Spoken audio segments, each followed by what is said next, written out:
One Acre Fund operates through thousands of decentralized nurseries across 10 countries. And each of these nurseries is producing and distributing hundreds of thousands of trees every year. So we're talking about 100 million trees distributed to farmers every year.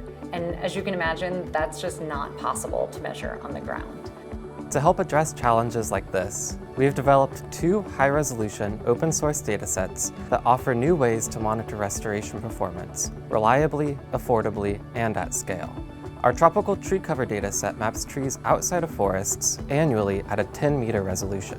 It shows where trees are growing, stable, or being lost, even in dispersed or fragmented landscapes. And then, with Meta and powered by AI, we developed the world's first global tree canopy height map at a 1-meter resolution, enabling the detection of individual trees at scale and helping monitor restoration progress and land use impacts with more clarity than ever before. So being able to leverage these data sets from the Land and Carbon Lab to use Earth observations to monitor tree cover change allows us to understand the success of the program, not only in terms of individual farmer impact, but also the impact on the landscape.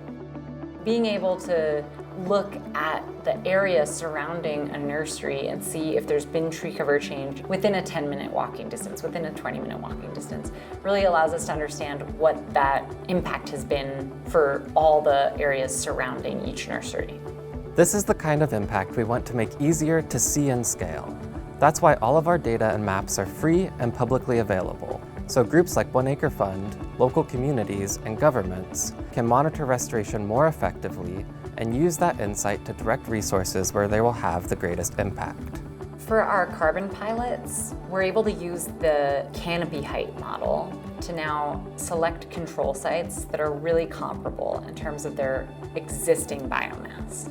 So that means when we measure change over time, we can understand holistically how much carbon was sequestered on these plots. And that lets us make payouts that we feel really confident in. And it allows us to pass on these payments to farmers, knowing that they're the ones that sequestered the carbon. So for Rwanda, we've already used this data to look at the tree change around the nurseries for about 1,800 decentralized nurseries. And now we have the opportunity to scale up and use this data to look at tree change around the 5,000 or so nurseries in the rest of the countries we work in.